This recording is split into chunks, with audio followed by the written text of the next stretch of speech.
সর্বোচ্চ নেতা মুস্তফা খামেনিকে নিয়ে যখন সারা দুনিয়ায় নানা প্রশ্ন ঘুরপাক খাচ্ছে, ঠিক তখন একটি ভিডিও প্রকাশ করেছে ইরান। শনিবার তার একটি ভিডিও প্রকাশ করেছে দেশটির একটি আধা সরকারি সংবাদ সংস্থা।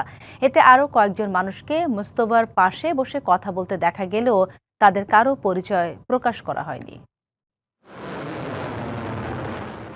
ইসরায়েলে চালানো এক ভয়াবহ বোমা হামলায় পিতা আয়াতুল্লাহ আলী খামেনির মৃত্যুর পর ইরানের নতুন সর্বোচ্চ নেতা হিসেবে দায়িত্ব পান আয়াতুল্লাহ মুস্তফা খামেনি। তবে দায়িত্ব নেওয়ার পর থেকে ছিলেন আড়ালে, দেশ পরিচালনাও করছিলেন সেভাবেই, এমনকি পিতার জানাজাতেও ছিলেন অনুপস্থিত। তবে ওই জানাজার আগে থেকেই বিশ্বজুড়ে গুঞ্জন ছিল তিনি হয়তো আর জীবিত নেই।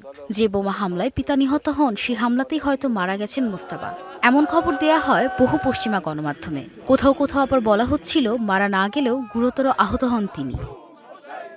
এমন গুঞ্জনের মধ্যেই মোস্তফা খামেনির একটি ভিডিও প্রকাশ করেছে ইরান। নগদ নিয়ে এলো হার না মানা হার অফার। সর্বনিম্ন 10,000 টাকা রেমিটেন্স নগদে পাঠালে থাকছে স্বর্ণের হার জেতার সুযোগ। শনিবার ভিডিওটি প্রকাশ করে দেশটির আধা সরকারি সংবাদ সংস্থা মেহের নিউজ এজেন্সি।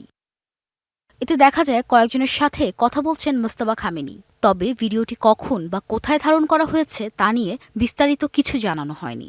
এমনকি তাকে ঘিরে রাখাদের পরিচয়ও প্রকাশ করা হয়নি। তবে ভিডিওতে তাকে সুস্থ ও স্বাভাবিক অবস্থায় দেখা যায়।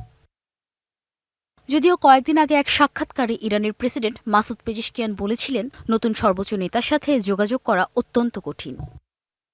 প্রেসিডেন্টের এমন বক্তব্যের পর মোস্তফা খামেনির ভিডিওটি সামনে আসায় তার শারীরিক অবস্থা ও কর্মকাণ্ড নিয়ে বিশ্বজুড়ে আবারও নতুন করে শুরু হয়েছে আলোচনা। Rahnuma Fermin, DBC news desk.